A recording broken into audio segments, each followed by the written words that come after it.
चलिए बेटा रेजोनेंस की नेक्स्ट एप्लीकेशन करते हैं हम। इससे पहले हमने रेजोनेंस की एप्लीकेशन पढ़ी थी बेटा, स्टेबिलिटी ऑफ कार्बोकेटायन, ठीक है ना। तो हम इस वीडियो में पढ़ने वाले हैं बेटा क्या, बोलिए, stability of carbon free radical के बारे में हम यहाँ पर पढ़ेंगे, ठीक है। चलिए, stability of carbon free radical, stability of carbon free radical, carbon free radical की स्टेबिलिटी करते हैं हम। आई होप कि आपको कार्बन फ्री रेडिकल के बारे में मालूम होगा कि ये एक कार्बन फ्री रेडिकल क्या होता है बेटा, जब कार्बन के ऊपर क्या होता है, डॉट होता है। डॉट का मतलब क्या होता है कि इसके पास एक अनपेड इलेक्ट्रॉन होता है, ठीक है ना, इसकी पैरामैग्नेटिक नेचर होती है। और ये जो कार्बन फ्री रेडिकल होता है ना बेटा, इसकी वैलेंसी सेल में आपको कितने इलेक्ट्रॉन मिलेंगे बेटा, 7 इलेक्ट्रॉन मिलेंगे। क्या मिलेंगे बोलो, 7 इलेक्ट्रॉन मिलेंगे आपको, ठीक है ना। और ये भी क्या होता है बेटा, हाईली अनस्टेबल होता है। क्या होता है, ये भी हाईली अनस्टेबल होता है, आप जानते ही हैं। ऑक्टेट क्या होता है इसका, कंप्लीट होता है, इनकम्प्लीट होता है, ठीक है ना। तो स्टेबिलिटी, इसकी जो कार्बन फ्री रेडिकल की जो स्टेबिलिटी होती है बेटा, जब भी हम इसकी स्टेबिलिटी चेक करते हैं, स्टेबिलिटी वो डायरेक्टली प्रोपोर्शनल होती है किसके, इलेक्ट्रॉन डोनेटिंग ग्रुप के।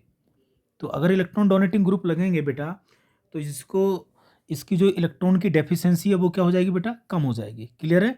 अब देखिए इलेक्ट्रॉन डोनेटिंग ग्रुप क्या क्या होते हैं बेटा, जैसे प्लस आई आपने पढ़ा था, ठीक है ना, साथ में आपने पढ़ा प्लस एच, हाइपर कंजुगेशन, ठीक है। और बेटा अब हम पढ़ेंगे क्या, रेजोनेंस। क्या पढ़ेंगे, रेजोनेंस। तो अगर फ्री रेडिकल आपका बेटा कॉन्जुगेशन में है, किसमें बोलो, कॉन्जुगेशन में है, तो उसकी स्टेबिलिटी क्या होगी बेटा, बढ़ेगी, ठीक है ना। तो रेजोनेंस ये तो हमने पढ़ चुके हैं। तो एक्चुअल में अब हमें क्या पढ़ना है, रेजोनेंस को पढ़ना है, ठीक है ना। तो जब भी आपका डॉट या ओड इलेक्ट्रॉन स्पीसीज बेटा कॉन्जुगेशन में होगी, तो क्या होगी, इसकी स्टेबिलिटी बढ़ेगी बेटा, है ना। और कुछ यहाँ पर हम बहुत ही बढ़िया वाले सुपर एक्सेप्शन भी लूंगा मैं यहाँ पर, ठीक है। जो बच्चे हमेशा क्या कर देते हैं, इसको नेगेटिव करते हैं, ठीक है। चलो स्टार्ट करते हैं। पहला क्वेश्चन बेटा, क्वेश्चन नंबर 1 देखिए हमारा, नंबर ए में हमने लिया है CH2 डबल बॉन्ड CH, और बेटा मैंने लिया है यहाँ पर CH2 डॉट, ठीक है। बी में हमारे पास है कौन सा, ये कौन सा कार्बन फ्री रेडिकल बेटा, ये एलाइलिक है। ये एलाइलिक कार्बन फ्री रेडिकल है, और 1 डिग्री वाला, क्या है बोलो, 1 डिग्री, ठीक है। ये देखिए सेकंड की बात करता हूँ, CH2 डबल बॉन्ड CH, और यहाँ पे मैं लेता हूँ बेटा CH डॉट, और मैंने यहाँ पे लिया CH3। अब देखिए ये कितने डिग्री कार्बन है बेटा, 2 डिग्री कार्बन पे डॉट है, तो ये 2 डिग्री वाला एलाइलिक है। तो अगर मैं सी की बात करता हूँ, तो सी में मैं लेता हूँ 3 डिग्री वाला, ये देखिए। तो अब मुझे बताइए, अगर मैं इन तीनों कार्बन फ्री रेडिकल की स्टेबिलिटी को चेक करता हूँ बेटा, कंपेयर करता हूँ, तो इन तीनों में सबसे ज़्यादा स्टेबल कौन सा कार्बन फ्री रेडिकल होगा। ये 1 डिग्री है, ये आपका 2 डिग्री है, ये आपका 3 डिग्री है, ठीक है ना। तो एक तो देखिए ये वाला डॉट जो है आपका कॉन्जुगेशन में है, रेजोनेंस है, ठीक है ना। तो पहले वाला जो कार्बन फ्री रेडिकल है, इसमें केवल रेजोनेंस काम कर रही है, तो रेजोनेंस के द्वारा स्टेबल हो रहा है। दूसरे वाले में क्या काम कर रही है बेटा, resonance plus hyper conjugation, plus H काम कर रहा है बेटा, किसका, मिथाइल का। देखो 3 अल्फा हाइड्रोजन है, यहाँ देखिए, यहाँ पर रेजोनेंस भी है, ठीक है ना, और साथ में 2 मिथाइल ग्रुप है, यानी कि 6 अल्फा हाइड्रोजन है। तो अब मुझे ये बताइए, अगर हम इन तीनों की स्टेबिलिटी कंपेयर करें, तो कौन सबसे ज़्यादा स्टेबल होगा, सी वाला होगा। तो स्टेबिलिटी का ऑर्डर क्या होगा बच्चों, सी सबसे ज़्यादा स्टेबल होगा, बी, और सबसे लास्ट में कौन आएगा, ए आएगा। ये होगा हमारा इन तीनों कार्बन फ्री रेडिकल की स्टेबिलिटी का, बोलो, डिक्रीजिंग ऑर्डर। चलिए नेक्स्ट देखते हैं। अगर मैं आगे बात करूं, ये देखिए बहुत ही अच्छा क्वेश्चन है, ये लीजिए बेटा। यहाँ पर हमारे पास है CH2 डबल बॉन्ड CH और CH2 डॉट, ये मेरे पास ए है बेटा, और ये मेरे पास बी है, CH3, CH3 और CH3, बोलो। ये यहाँ पर रेजोनेंस काम कर रही है, यहाँ पे क्या है बेटा, इसका नाम है tertiary butyl carbon free radical, ठीक है ना, tertiary butyl carbon free radical है बेटा, ठीक है। तो इन दोनों में बताइए कौन मोस्ट स्टेबल है। तो यहाँ रेजोनेंस है और यहाँ पे केवल क्या काम करिए बेटा, हाइपर कंजुगेशन। तो वो गलती कभी नहीं करनी है आपको जो आपने कार्बोकेटाइन के केस में सीखा है बेटा, क्योंकि कार्बोकेटाइन के केस में हमने पढ़ा था कि जो टर्सरी ब्यूटाइल कार्बोकेटाइन होता है वो एलाइलिक और बेंजाइलिक दोनों से ही ज़्यादा स्टेबल होता है। तो ऐसा कार्बन फ्री रेडिकल के केस में नहीं करना, यहाँ रेजोनेंस को ही आपको क्या देनी है बोलो, प्रायोरिटी देनी है, ठीक है ना। तो यही वाला ज़्यादा स्टेबल होगा। तो ए बहुत ज़्यादा स्टेबल है किससे बेटा, बी से, ठीक है। नेक्स्ट क्वेश्चन देखिए यहाँ पर, अगले क्वेश्चन की अगर हम बात करें, देखिए क्वेश्चन नंबर 3 बेटा, ए में हमारे पास है ये वाला,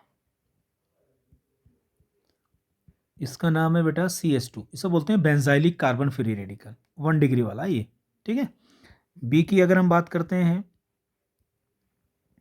तो यहाँ पर है हमारे पास में CH डॉट और बेटा इधर भी बेंजीन है, ये भी बेंजाइलिक ही है, कितने डिग्री वाला है, 2 डिग्री वाला। सी की अगर हम बात करें बेटा तो सी में हमारे पास है कार्बन फ्री रेडिकल के साथ में मैं 3 फिनाइल ग्रुप लगा देता हूँ बेटा, ठीक है। तो तीनों फ्री रेडिकल जो हैं बेटा वो स्टेबल हैं किसके द्वारा बोलो, रेजोनेंस के द्वारा। किसके द्वारा बोलो, रेजोनेंस के द्वारा। यहाँ पर देखिए रेजोनेंस है, यहाँ पर देखिए इधर से भी रेजोनेंस है, इधर से भी रेजोनेंस है, और यहाँ से 3 फिनाइल लग रहे हैं बेटा, ठीक है ना। तो ये वाला 3 डिग्री वाला आपका सबसे ज़्यादा स्टेबल होगा, ठीक है ना, क्योंकि मोर resonance more stability of carbon free radical. तो सी सबसे ज़्यादा स्टेबल होगा, उसके बाद बी आएगा, उसके बाद क्या आएगा बेटा, ए आएगा। ये होगा इनकी स्टेबिलिटी का बोलो करेक्ट ऑर्डर। क्लियर हो गया। क्वेश्चन नंबर 4 देखिए बेटा, क्वेश्चन नंबर 4 की अगर हम बात करें, मोस्ट स्टेबल बताना आपको, क्या बताना है बोलो, most stable carbon free radical आपको बताना। ए में मेरे पास है CH2 डबल बॉन्ड CH और CH डबल बॉन्ड CH, और बेटा मेरे पास है यहाँ पर CH2 डॉट, ध्यान से देखिए। एक है मेरे पास B, CH2 double bond CH और CH डॉट और CH डबल बॉन्ड, और बेटा यहाँ पर है CH2। बोलो इन दोनों कार्बन फ्री रेडिकल में से कौन सा कार्बन फ्री रेडिकल ज़्यादा स्टेबल है। तो देखिए गाइस, यहाँ पर देखिए रेजोनेंस काम कर रही है, कॉन्जुगेशन में है आपका, कोई दिक्कत नहीं होनी चाहिए। यहाँ भी देखिए रेजोनेंस है, दोनों में फ्री रेडिकल आपका बेटा कॉन्जुगेशन में है। ध्यान से देखिए यहाँ पर कौन सी कंजुगेशन दिखाई दे रही है आपको, एक ही लाइन में, यहाँ पर है एक्सटेंडेड कंजुगेशन। कौन सा बोलो, एक्सटेंडेड कंजुगेशन है, ठीक है ना। और यहाँ पर देखिए, यहाँ पर ये वाला फ्री रेडिकल दोनों तरफ से स्टेबल होने की कोशिश कर रहा है, तो यहाँ पर काम कर रहा है बेटा क्रॉस कंजुगेशन। कौन सा है बोलो, क्रॉस कंजुगेशन। तो मैंने आपको बताया था बेटा जब कॉन्जुगेशन आपको पढ़ाया था रेजोनेंस की फर्स्ट वीडियो में, कि अगर एक्सटेंडेड कंजुगेशन और क्रॉस कंजुगेशन में से आपको कंपेयर करना पड़े तो एक्सटेंडेड कंजुगेशन क्या होता है बेटा, मोर स्टेबल होता है, ध्यान रखना। तो एक ही कंपैरिजन में क्या है, बी वाला ज़्यादा स्टेबल है, ठीक है। क्लियर है। चलिए बेटा क्वेश्चन नंबर 4 की बात करते हैं हम यहाँ पर, ये 4 ही था। क्वेश्चन नंबर 5 देखिए, वेरी इंपॉर्टेंट है। आइए ए की अगर हम बात करें तो यहाँ पर है हमारे पास में ये डॉट, और यहाँ लगा दिया मैंने डबल बॉन्ड।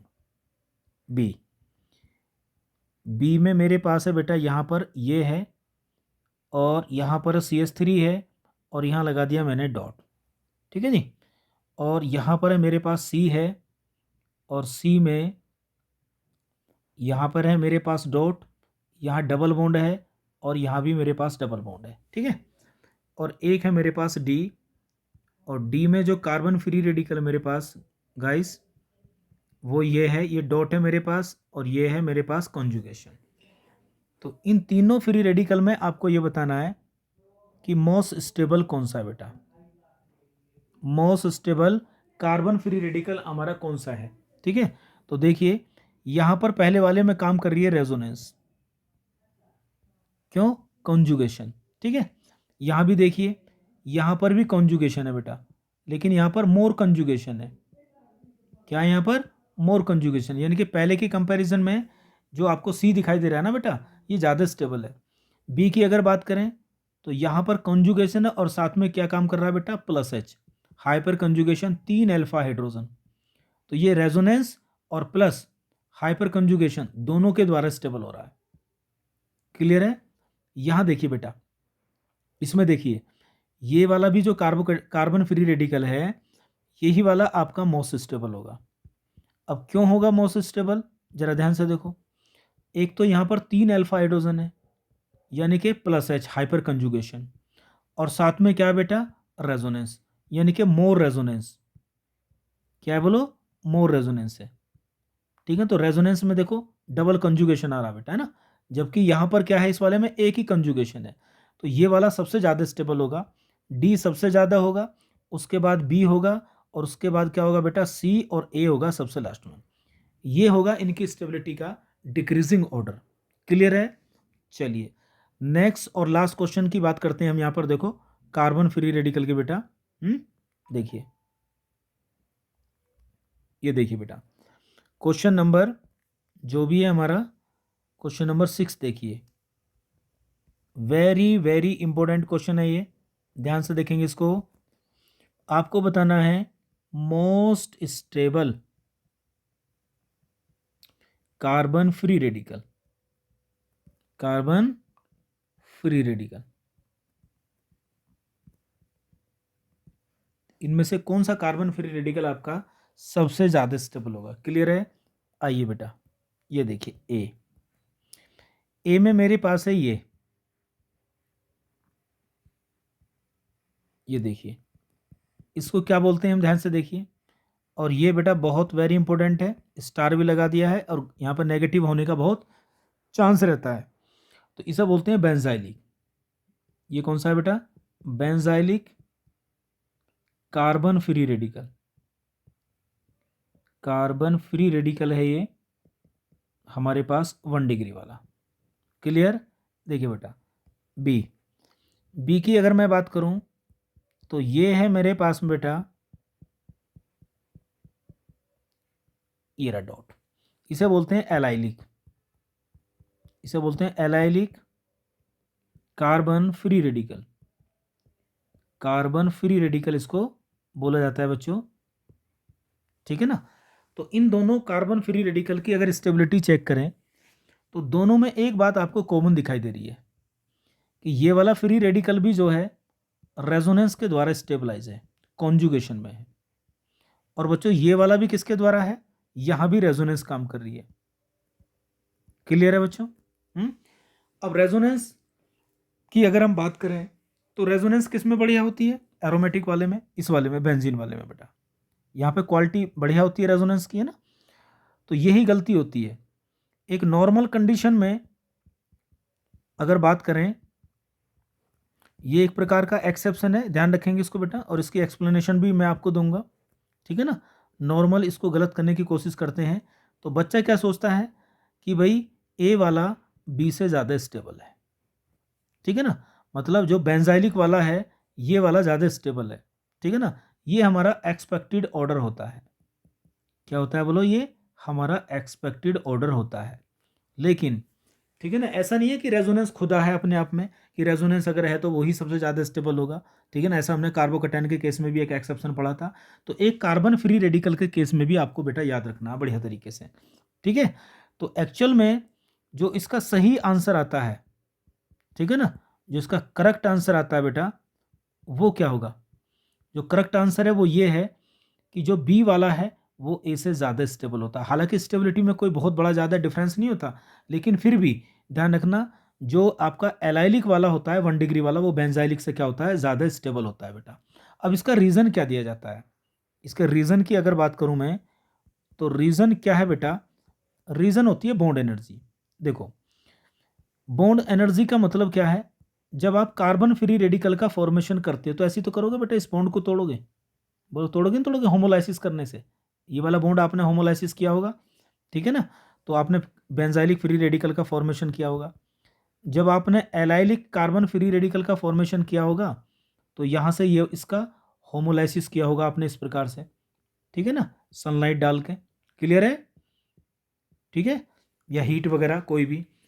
तो आप जानते हैं ये जो एलाइलिक वाला होता है ना बेटा, ये जो एलाइलिक कार्बन होता है ना, इसकी बॉन्ड एनर्जी जो होती है, इसकी बॉन्ड एनर्जी, जब आप एलाइलिक हाइड्रोजन को और कार्बन के बीच के बॉन्ड को तोड़ोगे तो इसकी बॉन्ड एनर्जी क्या होती है बेटा? लेस होती है, ध्यान रखना। और इसकी जो बॉन्ड एनर्जी होती है इस बॉन्ड को तोड़ने के लिए, बॉन्ड एनर्जी जो होती है एलाइलिक हाइड्रोजन को जब आप तोड़ोगे तो इसकी बॉन्ड एनर्जी क्या होती है बेटा? थोड़ी सी हाई होती है। तो इसका मतलब जब हम बेंजाइलिक फ्री रेडिकल और एलाइलिक फ्री रेडिकल की बात करेंगे तो ये जो एलाइलिक वाला फ्री रेडिकल है ये क्या होगा? इजीली क्या हो जाएगा बेटा? फॉर्म हो जाएगा।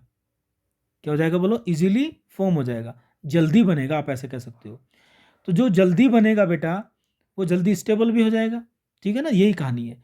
तो रीज़न ये है, रेजोनेंस तो यहाँ पर ही बढ़िया काम करती है इसमें, लेकिन ये जो बॉन्ड है बेटा जब ये बनेगा ना फॉर्मेशन, इसका फॉर्मेशन जल्दी हो जाएगा क्योंकि इसकी बॉन्ड एनर्जी इसकी कंपैरिजन में क्या होती है? कम होती है। तो बॉन्ड एनर्जी कम होने से जल्दी बनेगा तो वो जल्दी क्या हो जाएगा? रेजोनेंस के द्वारा स्टेबल हो जाएगा। इसका रीज़न ये दिया जाता है। क्लियर है? आई होप कि आपको कार्बन फ्री रेडिकल की स्टेबिलिटी समझ में आ गई होगी रेजोनेंस के द्वारा। क्लियर है? तो नेक्स्ट वीडियो में मिलते हैं अगली एप्लीकेशन बेटा, जो कि होगी हमारी क्या? Basic strength. क्या होगी बोलो? Basic strength. ठीक है, बेसिक स्ट्रेंथ ऑफ अमाइन। ठीक है, तो बढ़िया तरीके से पढ़ते रहिए, मेहनत करिए बढ़िया करके, और इसके नोट्स बनाइए। अगर कोई दिक्कत परेशानी आती है तो आप जानती हैं मेरा व्हाट्सएप नंबर है, उस पर आप मैसेज करेंगे, ठीक है ना। और वीडियो को देखने के बाद में अगर आपको लगता है कुछ बेनिफिट हो रहा है, समझ में आ रहा है, तो आप उसको लाइक, सब्सक्राइब, और बेटा अगर न्यू स्टूडेंट हैं, पहली बार देख रहे हैं, तो आप क्या करेंगे बोलो? आप चैनल को सब्सक्राइब भी कर लीजिए, ठीक है ना। चलिए पढ़ते रहिए मेहनत करके।